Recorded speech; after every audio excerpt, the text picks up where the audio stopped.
I didn't invite you, because starting today, you're no longer family. That was my mother Diane's answer when I asked why I hadn't been informed about my younger sister's wedding, or received an invitation.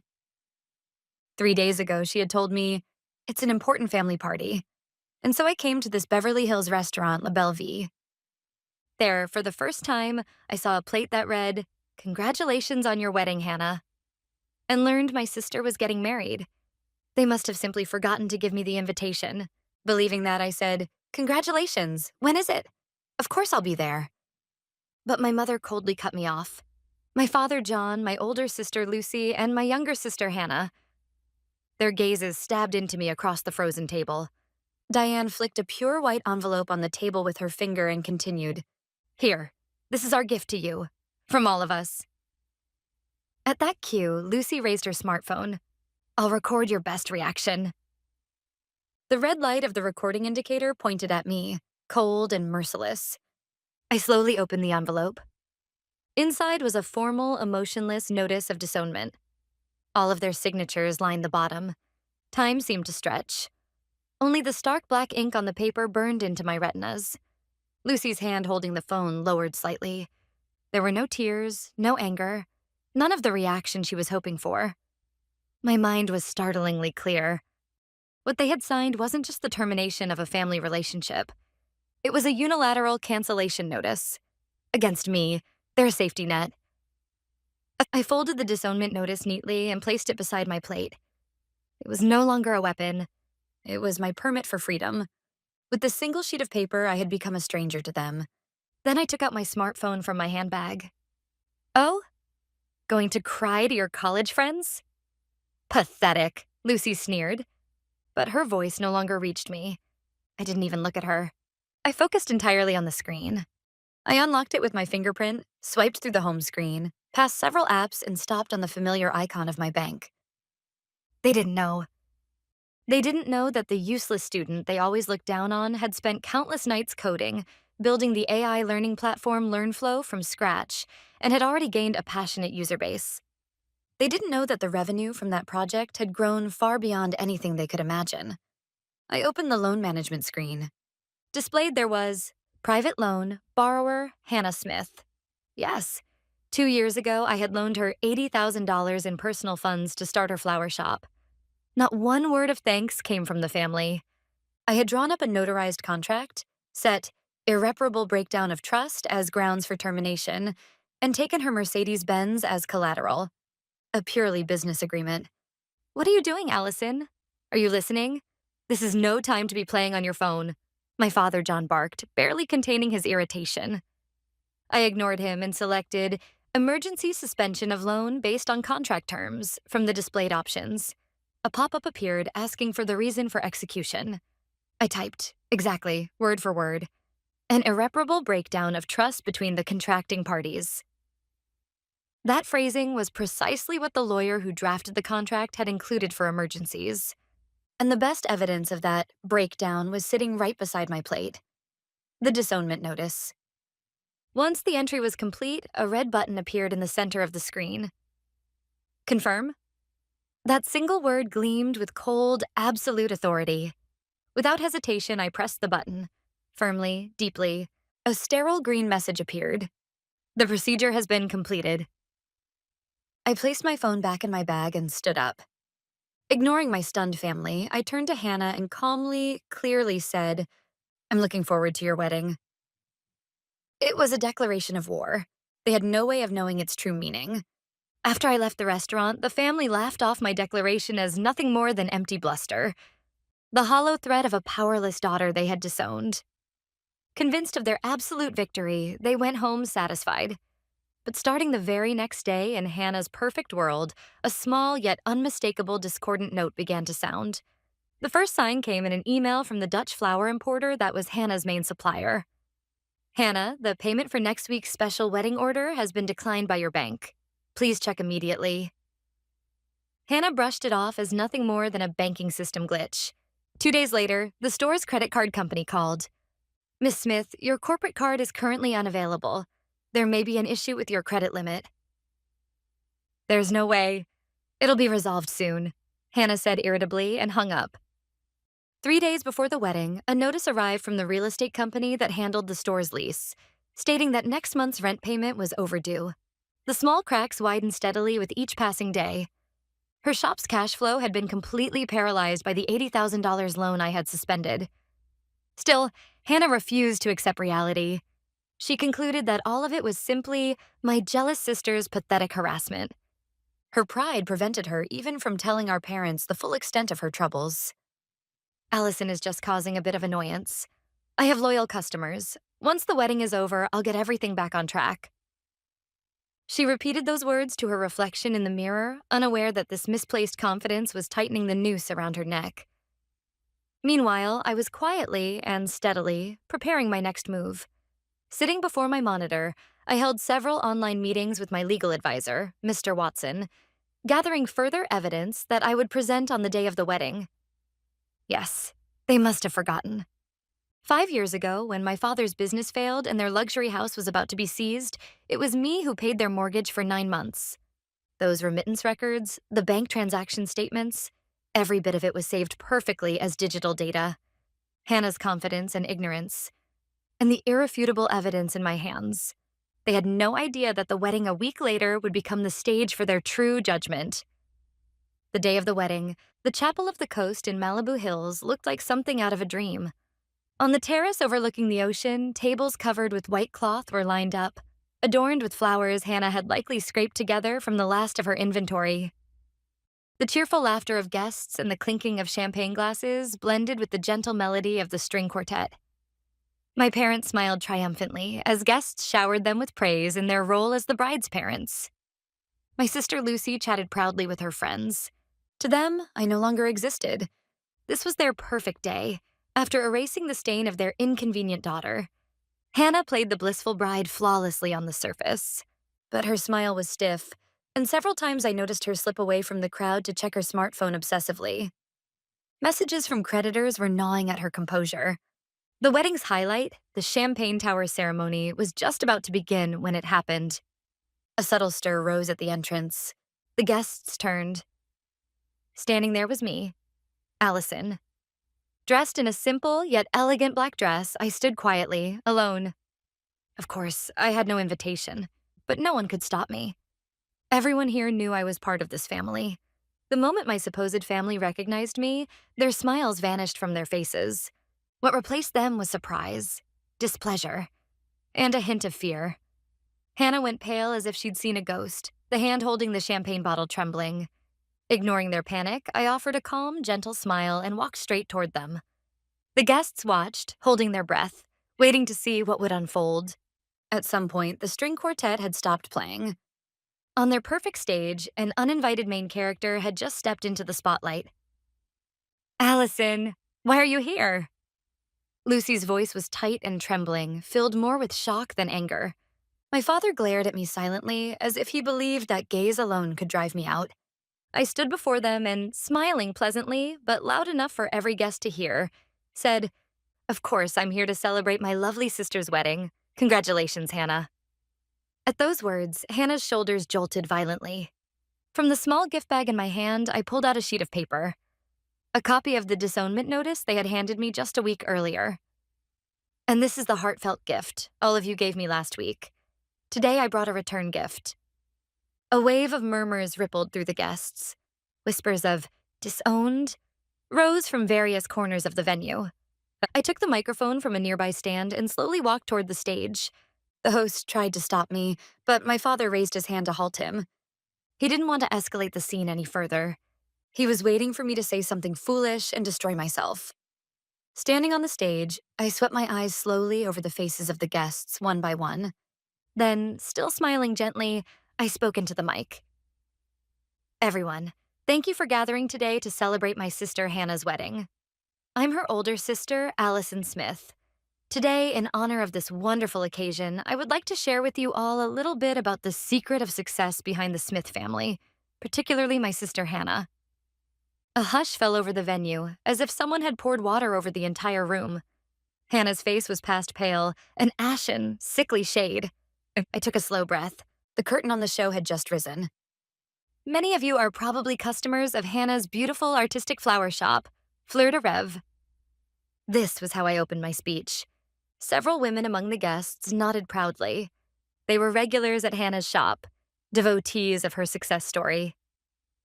Hannah, hearing her shop praised, allowed the slightest hint of relief to surface on her face. But that relief shattered completely with my next words.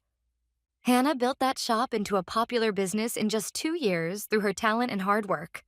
However, perhaps many of you don't know where the beginning of that dream came from. I paused for a breath, then continued clearly, loud enough for the entire venue. The initial capital for that shop, $80,000, was a loan from me, taken from my personal assets. At that moment, a massive ripple swept across the room. Guests stared in disbelief, first at me, then at the deathly pale Hannah, then at our frozen parents. The loyal customers of the shop reacted with shock. I thought Hannah said she built everything herself. The whispers were loud enough the microphone could have picked them up. Ignoring the swelling commotion, I continued, calm and steady. Of course, this was not a gift. There was a notarized contract. It was a purely business loan. And in that contract, it is clearly written: in the event of a serious breakdown of trust between the parties, full repayment shall be required immediately. I took out another sheet of paper, a copy of the contract stamped by the notary office. And then, 1 week ago, my beloved family proved, by delivering this disownment notice, that the trust between us had been completely and irrevocably shattered. Therefore, in accordance with the contract, I terminated the entire $80,000 loan 1 week ago. Hannah's knees buckled. She collapsed onto the floor, gripping the hem of her wedding dress. The reason her shop was falling into a financial crisis. The brutal truth was revealed before all the guests. Even as Hannah crumpled and the venue erupted into chaos, I did not stop speaking. My next targets were John and Diane, glaring at me with hatred from the stage. Of course, this is not the first time I've provided financial support to my family. My tone remained gentle, but cold as I dropped the next bomb. Many of you know my respected father, Dr. John Smith, and my mother, Diane. Many of you have likely visited the lovely Smith residence in Beverly Hills, the symbol of my father's social status and the pride of our family. The guests gulped audibly. Many had surely attended parties at that luxury house. Everyone knew its grandeur. But what none of you know is that 5 years ago, that house was on the verge of foreclosure. My father John's face began turning a blotchy shade of red and black with rage. "Stop it, Allison." His voice sounded more like a desperate scream than a threat, but I did not stop. After my father's real estate investment failed, the Smith family was on the brink of bankruptcy. And during that time, without anyone knowing, someone paid the mortgage on that house for 9 months. I gripped the microphone and slowly pointed at myself. That person was me. The venue fell into a shock, so deep, it turned into silence. No one wanted to miss a single word of this unbelievable revelation. Every eye in the room was locked on me. I believed helping my family was natural. I never asked for anything in return. But instead of showing gratitude, they treated the fact as an embarrassment, an insult to their pride, and tried to erase not only the memory of it, but me as a person. I waved the copy of the disownment notice lightly. This one piece of paper is the clearest evidence. To protect their pride and appearance, they casually cast aside the daughter who saved them. My words sliced through the Smith family's carefully crafted facade, shredding it to pieces. My revelation had completely transformed the atmosphere in the venue. The respect the guests once held for the Smith family had transformed into expressions mixed with scorn and morbid curiosity. John and Diane stood frozen, ghost pale, unable to speak or move. Then it happened. Hannah, still collapsed on the floor, suddenly burst into a wailing scream. Ah! That was the beginning of her perfectly calculated performance as a tragic heroine. Hannah lifted her tear-streaked face and, with a trembling voice, appealed to the guests. Everyone, please listen. What my sister said may not be entirely false. Yes, I did borrow money from her. And yes, there were times when she helped my parents with their mortgage. A soft murmur rippled through the room. Hannah was trying to make herself appear honest by admitting only what she couldn't deny. Through sobs, she continued, "But all of that was because my sister has always been jealous of me. She couldn't stand that I was loved by our parents, that I was achieving my dreams." She used that money to control me, to keep me under her thumb. And when I got engaged, her jealousy reached its peak. That's why she's ruining everything today. This special day, so she can take everything away from me. She wiped her tears with the hem of her dress, letting out a frail, broken sob. I only ever wanted to succeed on my own. But my sister's jealousy is destroying my dream. I'm the victim here. Her dramatic performance began drawing sympathy from part of the audience, especially those who didn't know the real situation. John and Diane must have sensed a chance to turn things around. They put on expressions of worried parents, gently holding Hannah's shoulders, playing the roles they were most skilled at, the victims. Hannah's tears did win over a few guests, but she made one fatal mistake. She forgot that among the guests were her most loyal customers, people who wholeheartedly believed in the beautiful fiction of her success story. Moments after Hannah's performance, a woman stood up. She was one of the most well-known fashion bloggers in Los Angeles. With a cool, steady voice that carried across the room, she addressed Hannah. "Hold on, Hannah. Something you said doesn't add up." Every eye turned toward her. Arms crossed, she stared straight at Hannah. "Just last month in your interview, you said this. My greatest pride is that I started this store with nothing but my own savings, without help from anyone except my parents." I was so touched by that story that I featured your shop on my blog several times. Several other regular customers nodded in agreement. "That's right. You said the same thing to us. We admired how independent you claimed to be." The blogger now shifted her gaze to me. "Allison. And Allison, I know about you as well. Even while studying at UCLA, you developed a groundbreaking educational platform. A few tech news sites have featured you as a young prodigy." That single statement was the decisive blow. The atmosphere shifted. Firmly, irreversibly, to them, I was no longer the Smith family's disappointing daughter. I was the independent creator of LearnFlow. "So tell us, Hannah, which one is the truth?" The blogger pressed coldly. "Did you see us as nothing more than props to embellish your success story?" Her words pierced Hannah straight through.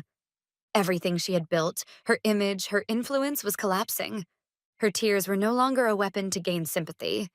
They were the genuine tears of someone whose lies had finally caught up with her. Under the harsh stares of the guests, Hannah stood completely alone.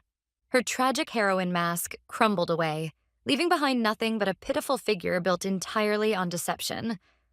I watched it all quietly. Then I spoke into the microphone. "This isn't jealousy, Hannah." My voice was calm but iced with finality. "This is business. All of you chose this outcome the moment you all signed that disownment notice." I took out my phone and held the screen up for Hannah and everyone else to see. Displayed was a short message exchange with my lawyer, Watson. A week ago, I terminated the loan. And today, right now, my lawyer has arranged for the final payment demand notice sent with proof of delivery to reach you. It should arrive any minute. At those words, Hannah gasped. "The moment you receive that document, you'll have 10 days to pay. If you fail, then, per the contract, your white Mercedes will be seized, and your shop, along with all assets, will be liquidated through formal procedures." I returned the phone to my pocket, set the microphone back on the stand, and stepped down from the stage. I walked past my stunned family without a glance. As I moved toward the exit, Hannah's shrill scream stabbed at my back. "Wait, please, Allison, we can talk about this." I stopped once. Without turning around, I delivered my final answer. "I received your letter, and this is my reply." After those final words, I never looked back. As I left the wedding venue, I saw a man in a suit entering the hall at the same time, carrying an envelope heavy with legal significance. He was a messenger arranged by my lawyer, Watson. I stepped into my car, the cold Malibu breeze brushing against my cheek. In the mirror, the lavish entrance of the wedding hall shimmered under the lights, now nothing more than a distant world that had absolutely nothing to do with me. I started the engine and pressed the accelerator. The car slid forward and disappeared into the night. It was the moment I became completely free, physically and mentally, from the past that had bound me for so many years. Weeks passed. My life regained a quiet, almost startling calm. When lawyer Watson informed me that the restraining order against my entire family had been officially approved, I felt nothing but an oddly serene stillness. That day, as usual, I was seated in front of my monitors, focused on updating LearnFlow. A short message arrived from Mr. Watson, along with a single news link. For your reference, he wrote. Curious, I clicked it. The page displayed an article from a Los Angeles gossip site. The headline read, "One month after the tragic wedding, the spectacular downfall of the Smith family." As I scrolled, the consequences, far beyond anything I'd hoped for, were recorded in unemotional detail. Hannah's marriage had been called off that very day. Her shop bounced a payment the day after receiving the demand notice and collapsed financially.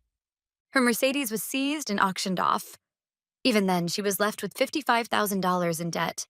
My father, John, whose scandal at the wedding spread to the university administration, was brought before the disciplinary committee for severely damaging the institution's reputation. Every one of his TV appearances had been canceled. And the thing they treasured most, the Beverly Hills luxury house that symbolized their pride, was on the market. Their sacred symbol of status had become just another listing on a real estate website. Even after reading the article to the end, I felt no joy, no pity, nothing of the sort. Only a quiet sense that everything had finally fallen into its rightful place. With a single click, I closed the tab, like discarding an unnecessary file into the trash. Then I turned back to my own world. 3 large monitors glowed with calm bluish light. The real-time analytics dashboard of LearnFlow. Learning data from students across the world flowed in, forming beautiful, ever-changing graphs and charts. A log showing one student solving a difficult physics problem. A progress graph showing another student finally conquering a math unit they had struggled with. Here, there was no jealousy, no pretense, no betrayal. Only pure intellectual growth and the honest results of one's effort. This was the world I wanted to build. I glanced out the window. The lights of Los Angeles spread like scattered jewels. Once, those same lights had represented the glamorous world from which my family excluded me. But now, those lights feel different, like the quiet breaths of countless people just like me, fighting to shape their future with no one to rely on but themselves. In the corner of the screen, the number of registered users is displayed. It has grown even more since that day, now surpassing 20,000. I take a slow sip of the coffee I have made, the first coffee of my new life, and I smile quietly. Real worth isn't created by blood ties or by others' opinions, and sometimes closing a door gently is the most eloquent answer of all.